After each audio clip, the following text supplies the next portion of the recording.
সম্পর্কের নতুন সমীকরণ আর কৌশলগত অংশীদারিত্বকে আরও সুসংহত করতে বেইজিংয়ে বৈঠকে বসলেন বাংলাদেশ ও চীনের পররাষ্ট্রমন্ত্রী। 3 দিনের সরকারি সফরে বেইজিংয়ে অবস্থানরত বাংলাদেশের পররাষ্ট্রমন্ত্রী ডক্টর খলিলুর রহমান এবং চীনের পররাষ্ট্রমন্ত্রী ওয়াং ইর মধ্যে এই গুরুত্বপূর্ণ বৈঠক অনুষ্ঠিত হয়েছে। বৈঠক শেষে প্রকাশিত যৌথ বিবৃতিতে দুই দেশই একে অপরের মূল স্বার্থ ও উদ্বেগের বিষয়ে সোচ্চার থাকার অঙ্গীকার করেছে। বেজিংয়ের পক্ষ থেকে সাফ জানিয়ে দেওয়া হয়েছে, বাংলাদেশের স্বাধীনতা, সার্বভৌমত্ব ও নিজস্ব উন্নয়নের পথ বেছে নেওয়ার অধিকার পূর্ণ সম্মান জানায় চীন। পদ্মা সেতু, মেট্রো রেল এবং এলিভেটেড এক্সপ্রেসওয়ে নির্মাণের গর্বিত অংশীদার বসুন্ধরা সিমেন্ট।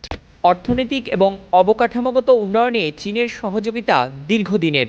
তবে এবারের আলোচনায় বিশেষ গুরুত্ব পেয়েছে বহুল আলোচিত তিস্তা প্রকল্প। এই প্রকল্পের বাস্তবায়ন এবং ব্যবস্থাপনায় চীনের সক্রিয় অংশগ্রহণ এবং সমর্থন চেয়েছে বাংলাদেশ।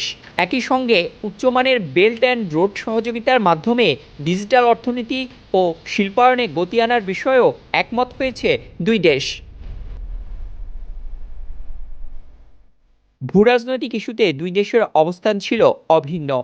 এক চীন নীতির প্রতি ঢাকার অবিচল সমর্থনের কথা পুনরায় উল্লেখ করে বাংলাদেশ জানিয়েছে, তাইওয়ান চীনের অবিচ্ছেদ্য অংশ।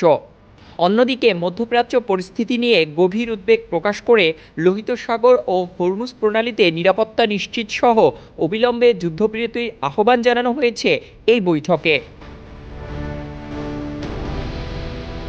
রোহিঙ্গা সংকটের টেকসই সমাধানেও ইতিবাচক বার্তা দিয়েছে চীন।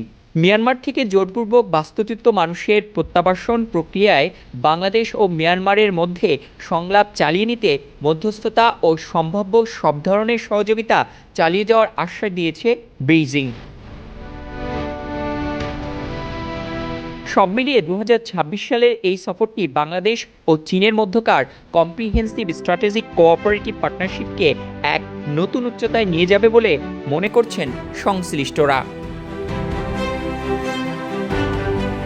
সাইমন সাইফ, কালের কণ্ঠ।